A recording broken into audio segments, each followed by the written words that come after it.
Hello everybody, this is Astocky here and welcome to a quick channel update video. You'll see that I'm playing DayZ. This is again DayZ with an I, the single player. I'm currently playing version 2.3 of factions for DayZ 1.7.7 and I have just spawned a new character in Electro, but this isn't actually what I'm going to be, I guess, talking about. This is just something to kind of run in the background while I do a bit of talkie time. Basically what I'm going to be talking about now is what's happening over the next week, and the answer is not very much. And you might say, well, why is not very much happening? Well, the reason that not very much is happening is because I'm going to be away. I'm traveling away with work. I'm actually leaving tomorrow morning, which is Saturday the 15th of June, and I'm not going to be back. I'll be back at home and on deck, probably recording videos on Monday the 24th, I believe, is the Monday. So yeah, until then there's not going to be, well, there's not going to be any videos on my channel. I'll still be, checking comments and things like that and responding to people when they post things. But yeah, there's not going to be any new content for me for the next week or so. And I mean, I've been posting quite a lot of videos recently, so it's probably not going to be too big a deal to, have a week where I don't post anything. I'm sorry if it's a big deal. There's not much I can do about it, unfortunately.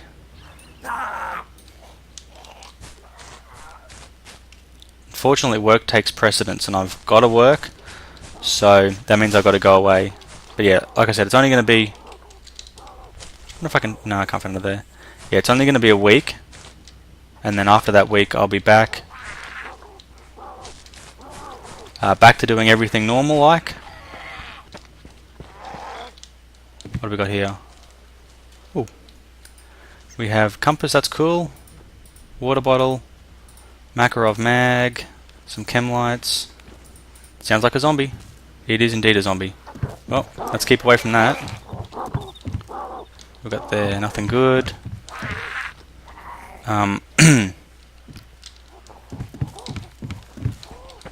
Got to be careful aggroing zombies now because they're way tougher to get away from. But I got some basic survival equipment, which isn't going to help me fight zombies, but it's probably going to help me live. Ah, that's not cool. Well, guess it's time to run now.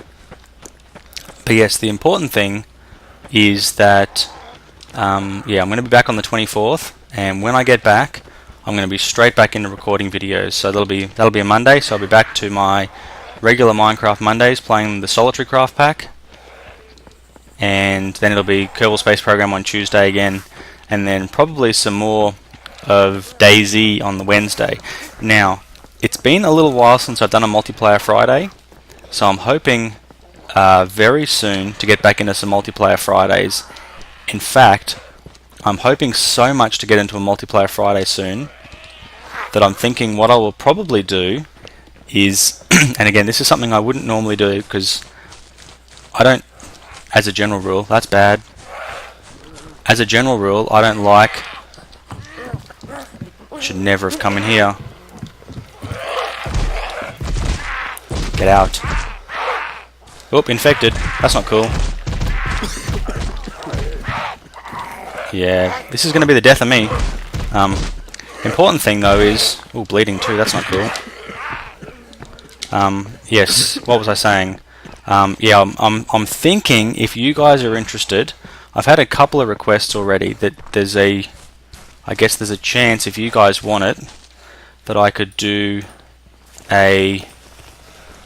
I guess I could pick a server, or have one of you guys pick a server that you recommend, and I could potentially get on and play DayZ with you guys if you guys would like to do something like that as a bit of a multiplayer game session. Otherwise, I could look at doing something else multiplayer, maybe play some Minecraft with you guys. It really depends on what you guys would rather do. Like I said, multiplayer online games are not normally my thing, but I have had some requests for DayZ, so if you guys would like that, I can potentially do that. But like I said, it's not going to happen for a little while, because like I said, I am going away tomorrow, and I'm not going to be back for over a week. wonder if I can open that. No, that's not cool.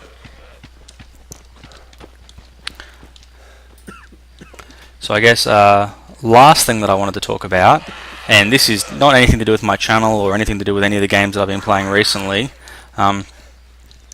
This is the whole Xbox One v PlayStation 4 thing. There's a huge amount of discussion going on at the moment. They've both very recently been announced at E3, and I think, to be honest, the answer's probably not as straightforward as most people think. But I guess I should start with the question before I start with the answer. Which is better? Now, in terms of raw specs, the PlayStation 4 definitely has an advantage over the Xbox One. The PlayStation 4 has the graphics card that has 18 shader units versus the PlayStation 1's graphics card, which is basically the same card but with only 12 shader units. So that's a 50% improvement in terms of just raw amount of shaders. Neither of them tell you what the speed on those cards is, which is equally important, but they do tell you a bit about the RAM. And the Xbox One has DDR3 and the PlayStation 4 has DDR5. Now DDR5 is about 50% faster, so that has the potential to make a huge amount of difference if you're gaming at 1080p as an example. And that's why a lot of PlayStation 3 games and Xbox 360 games are limited to being at 720p because they just don't have the hardware or the bandwidth to be able to game. Where's my ladder? Yeah, they just don't have the ability to game at those higher resolutions. They just don't have the power for it. And I'm, I guess, thinking that it could very well be the same for the Xbox One, that it might just not have the power that you need to game some of the newer games at those really higher reses. Of course, there's a very, very good chance that neither of them are going to be substantially better than the other. And the reason that neither of them are probably going to be substantially better is because game designers, and this is something that you've seen a lot of recently, game designers game for the lowest common denominator, because it's no advantage to them to code something that works really well on one console that's a bit faster, but then doesn't work on the other one, because then they can only sell half as much. So this is why I think it's probably not as easy as most people think. If there's something that, for I guess the amount of RAM or the amount of shader units on the Xbox is limited, then you'll find that it's most likely going to be limited as well on the PlayStation 4 in terms of the capabilities that they use. What you may very well notice though is that you get better frame rates on the PlayStation 4 simply because it can. And again, it's one of those things where it may happen, you may not see it happen at all. You may find out that in the end they both have basically the same gaming experience. Oh, that's bad. That was a flare. I did not mean to throw that flare then, but I guess let's attract some zombies. So for those of you who say every time you get hit in this you get infected, clearly that's not the case. From what I've seen, as your blood level drops, you have more of a chance of getting infected. So when you're pretty full on blood, you're pretty safe. What I'm doing now is most definitely not the best way to be doing it. But if we're going to go crazy,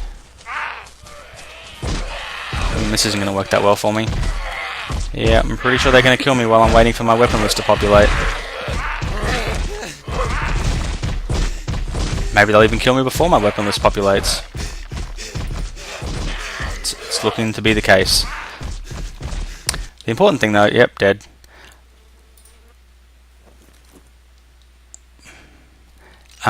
Yeah, like I was saying, it's important to really take all of the, I guess, the circumstances and considerations into account when thinking of purchasing one or the other. Now, personally, I think the PlayStation 4, because it has all that extra shader and all that extra hardware capability and has the faster RAM, I think it's going to end up providing a better gameplay experience in terms of the speed that it can run at, so you'll get more consistent frame rates.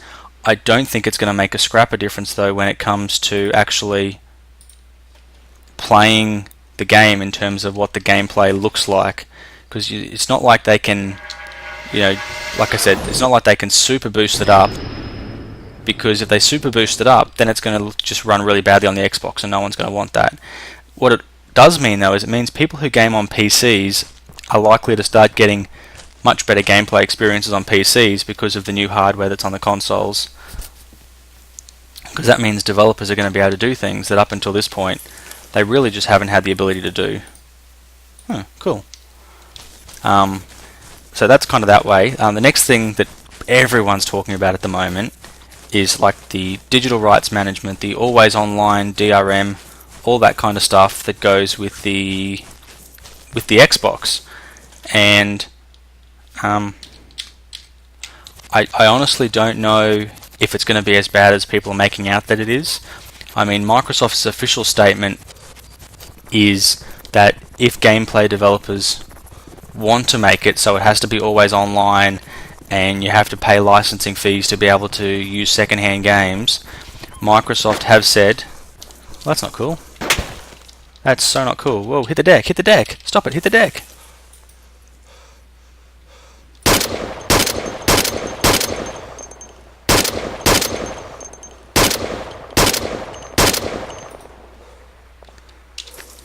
So yes, Microsoft have said that if people want to do that, that is, game developers want to do that, then they will provide them the tools they need to do it.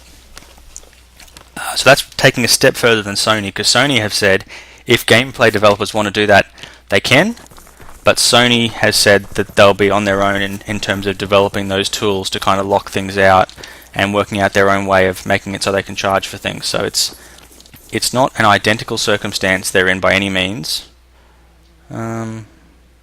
He's not dead yet. Huh. What's he got? An L80? He's got an AK-107 with a grenade launcher. Never even heard of that thing.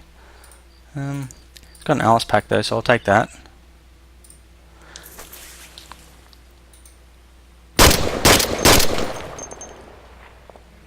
I still have the option to bandage him. I shouldn't have the option to bandage him. Study body. He appears to have died from an unknown cause. Whatever. So yeah, I think that's probably something that Microsoft have done that's made the community unhappy. Is it going to make a huge difference to most people? I don't know that it even is.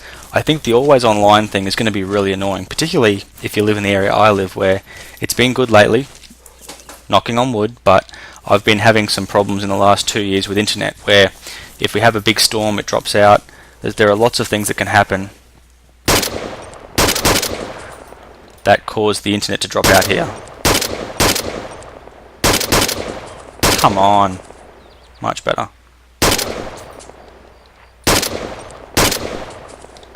So there are lots of things around this area in particular that cause the internet to drop out.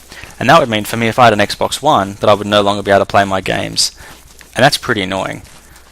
Certainly PlayStation have said they're not going to do that, but they have not said that they will stop developers doing that. So for example, someone like EA, who wants their SimCity to be an always online game that stores all its content online, there is not anything to stop EA from doing that if EA was to choose to. So again, you could end up in the circumstance where big companies will put the pressure on. I did not know they could open gates. And then it could end up being much the same. So like I said, I think a big deal is being made out of not really very much. I think in terms of attitude though, Microsoft have really gone the wrong way about this whole thing. They're focused on it so much as an entertainment system, which is important, but they haven't focused really on a lot of the gaming stuff. And I think some of that is because they know that PlayStation are going to beat them on the hardware, but I think it's also that they're really trying to push all these extra avenues in the hope that they'll get more sales for it. And I don't know whether that's right or not. I guess it's up to you guys to decide whether they've done the right thing by buying their consoles, if you like that idea. But again, I think it's not right. I mean, the Xbox was just a plain and simple PC originally, turned into an optimized gaming machine, and it was really popular for that. The fact that you could play music on it, the fact that you could do other things on it, that's all a bonus. But it was definitely gaming console first, and that's why people like it, and that's what the Xbox name is about. And I think the same thing with the PlayStation. PlayStations are gaming consoles, and that's why people like them, because you can game on them. The fact that you could use a PlayStation 3 as a media center, no one's taking anything away from that. But that's not just what it's about. It's a gaming console first.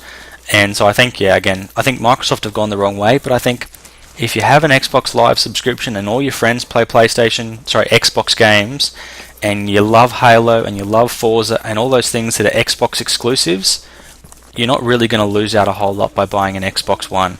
And it comes with a free Kinect. And that may be really awesome for you. It may mean absolutely nothing to you at all. It just depends on the kind of person you are. So I guess you can't get over the fact, though, that it's $100 more expensive here in the US, and it's probably going to be the same in other countries. Could even be more than $100 more expensive in other countries. And $100, that's pretty much two brand new games. So you're talking about getting a PlayStation, effectively getting 2 free games for what you could get the Xbox for. Now again, that depending on how much money you have and how you got yourself set up, that could again be a big difference, or maybe not. But I just think in this day and age, people don't want to pay huge amounts of money for games. People... a militia outfit, hey? Wonder what I look like now. That's cool. I just don't think that people want to pay huge amounts of money for things. And I know there's a lot of people saying, oh, why would you pay more money and get less? You are getting a little bit less, but again, I don't think it's going to make a huge difference. I think it's going to be down to what games you like. If you like Killzone and you like Gran Turismo, which happen to be 2 things. Why did you not die? Yeah, if you like Killzone and Gran Turismo, which are 2 of the games that I happen to really, really like, then buying an Xbox probably is not for you, just like it's probably not for me. Again, it really just comes down to what it is that you think you want to do, and if you happen to be on the lookout for a media center, and you happen to be looking for all that other stuff, I think Xbox is selling it as being a media center, but I think from the things that I've seen and the way PlayStation is integrated with Facebook and the way it's integrated with Twitter and the way it's integrated with YouTube, I think you're going to be getting pretty much the same thing in terms of media center. So don't let that sway you. Look at the games that are available and buy whatever suits you the best. I mean, 90% of games are going to be identical on the 2 systems. So don't go, oh, well, they've got a little tiny bit more content for, NFL 2017 or something like that. It's going to be so little that it's not even really going to make a difference. It's going to be the exclusives that are going to make a big difference. Like as an example, right now, I think it's called like The Few of Us or something like that. The Last of Us, The Last Ones. I really should know what it's called because I just watched a couple of videos on it today. But it looks like a really awesome, zombie thriller, very Resident Evil-like. Now that's a PlayStation exclusive, and that is one of the best story-driven games from what I've seen from the reviews that's come out this year. And that's a PlayStation exclusive, so it's things like that that are awesome, genre-changing, breaking games that are exclusives that really should drive you to one or the other. Again, my personal pick is going to be the PlayStation, and that's because I love the games that come on the PlayStation. I've had a PlayStation 1, a PlayStation 2, a PlayStation 3. Final Fantasy, all those Sony exclusive games I think are just brilliant. I also happen to own a Wii because I love Super Mario and I love Nintendo games. But again, it really comes down to buy whatever your preference is for the kind of games that you want to play. Don't buy into all the hype. Now, having said that, the only time I would say it would be worth buying into all the hype would be, wow, this is a really steep mountain, would be if you're a person who buys a lot of second-hand games or likes to rent a lot of games. Because as I understand it right now, there's not going to be any way... Oh, that's going to be bad. Ow. Does that mean I'm dead? I think that means I'm dead. Yep, I think I'm dead. Well, that sucks. I haven't died dead. Maybe I'm just going to bleed out. I think it's meant to tell me that I'm like unconscious or something, but it's kind of bugged out on me. Either way, like I said, buy whatever you think is best. Beware though that if you do like to rent games and things like that, that may be very difficult with an Xbox One. Microsoft has not officially said that they're going to stop it or make it hard, but it looks like that could be the case. That's all I can say right now, because there's so much flaming going on the internet. It's really hard to know one way or the other. What I would suggest is just do your homework and be careful. Otherwise, thank you very much for watching. I know I've ranted for just ages about this stuff. Anyway, until next time, which is going to be in just over a week, remember that, Astocky out. Oh, and have a really great break for those of you who I'm probably not going to talk to for the next week or so. Again, thanks very much.